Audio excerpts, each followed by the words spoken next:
अच्छा, है। सबसे पहले तो आप बहुत से नाज़रीन को पता ही नहीं है कि हुँ। डिजिटल करेंसी क्या है या क्रिप्टो करेंसी क्या है, बिटकॉइन क्या है। सबसे पहले तो बता दूँ कि digital currency, crypto currency, bitcoin सब फ्रॉड है। ये वो बात है जो आज से 15 साल के दौरान फ्रॉड है मतलब? जी, जी। तो स्टेबल कॉइन्स को नॉर्मली एक्सचेंजेस या इस तरह के प्लेटफ़ॉर्म्स जो हैं वो इश्यू कर रहे होते हैं, या हुँ, क्रिप्टो के अपने प्लेटफ़ॉर्म भी कुछ अपने स्टेबल कॉइन्स लॉन्च करते हैं। अब इसमें यूँ है कि डिजिटल वॉलेट या इसकी वजूद क्या है? इसका हुँ। वजूद इंटरनेट के ऊपर है, इसका वजूद जी क्योंकि ये एनर्जी की बेस पे काम कर रहा है। अस्सलाम वालेकुम everyone, welcome to my podcast. मुझे कहते हैं हुदा शाह और आज के एपिसोड में मेरे साथ जो गेस्ट हैं, पहले मैं उनका तारुफ करवाऊंगी। अली रेहान मशहूर हैं ये क्रिप्टो बाबा के नाम से। थैंक अस्सलाम यू। वालेकुम, कैसे हैं वालेकुम आप? एंड अस्सलाम thank you Mudasha for Begum. Your time. अच्छा, आपने इनके नाम से अंदाज़ा तो लगा लिया होगा कि आज की एपिसोड में हम डिस्कस किस पे करने लगे हैं। हम डिस्कस करने लगे हैं क्रिप्टो करेंसी के हवाले से, डिजिटल करेंसी के हवाले से। लेकिन उससे पहले मैं थोड़ा सा आपको बता दूं कि पाकिस्तान में क्रिप्टो करेंसी का रुझान अब तेजी से बढ़ रहा है, जिसकी कई वजूहात जो हैं वो सामने आ रही हैं।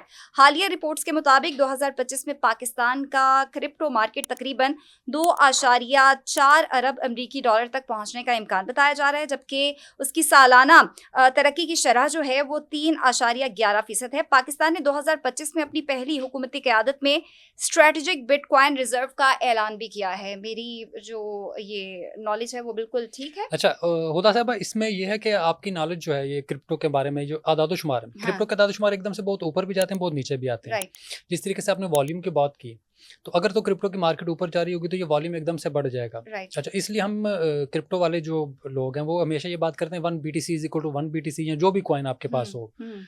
तो वो ये मैटर नहीं करता कि उसकी वैल्यू कहाँ पर है। अच्छा। वो ये मैटर करता है कि आपके पास कौन-सा कॉइन या कौन-सी चीज़ हाथ में अच्छा, है। सबसे पहले तो आप बहुत से नाज़रीन को पता ही नहीं है कि हुँ। डिजिटल करेंसी क्या है या क्रिप्टो करेंसी क्या है, बिटकॉइन क्या है। पहले मैं सबसे पहले जानना चाहती हूँ कि आप थोड़ा-सा बता दें, इंक्लूडिंग मी भी, हुँ। मुझे मेरी नॉलेज में भी इज़ाफ़ा होना अच्छा, चाहिए। सबसे पहले तो बता दूँ कि digital currency, crypto currency, bitcoin सब फ्रॉड है।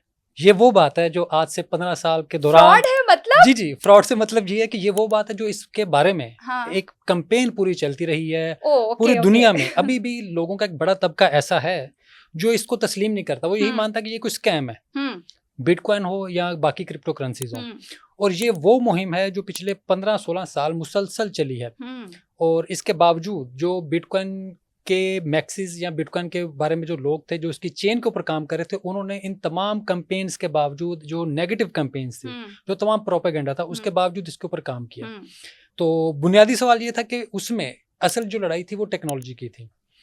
हम ऑलरेडी डिजिटल पेमेंट्स को एक ख़ास किस्म की फ़ॉर्म में एक्सपीरियंस कर रहे थे। जिस तरीके से हम मोबाइल बैंकिंग वगैरह या हुँ, बाकी काफ़ी सहूलियत आ गई हैं। लेकिन ये उसका नेक्स्ट स्टेप है। ये हुँ, नेक्स्ट स्टेप इस तरह से है कि इसमें कोई थर्ड पार्टी इन्वॉल्व नहीं है। कोई सेंट्रल बैंक या कोई गवर्नमेंट इसको कंट्रोल नहीं कर रही। राइट। तो बिटकॉइन जो है, ठीक है, वो ब्लॉकचेन के ऊपर चल रहा है, पर्सन टू पर्सन उसकी ट्रांजैक्शन हो रही है। और वो ब्लॉकचेन ईच एंड एवरीथिंग जो भी मसलन उसकी पहले दिन से ट्रांजैक्शन होकर अब तक जो ट्रांजैक्शंस हो रही हैं, वो चेन के ऊपर पब्लिक लेजर है, उसका पूरा रिकॉर्ड हुँ, है हुँ, कि उसमें से कौन से अकाउंट से किस अकाउंट में वो पैसा जा रहा है, यानी कि राइट। बिटकॉइन जा रहा है। हुँ, उसके पैसे से मुराद ये है कि उसकी वैल्यू कुछ भी हो सकती है। हुँ, वो $1 का भी हो सकता है, वो आज जो $1,00,000 से ऊपर है वो उतने का भी हो सकता है। हुँ, तो वो कौन-सा बंदा किसी को पूरा बिटकॉइन भेज रहा है, 10 बिटकॉइन, 100 बिटकॉइन या आधा बिटकॉइन, वो तमाम रिकॉर्ड हमारे पास उसके ऊपर आ रहा होता है।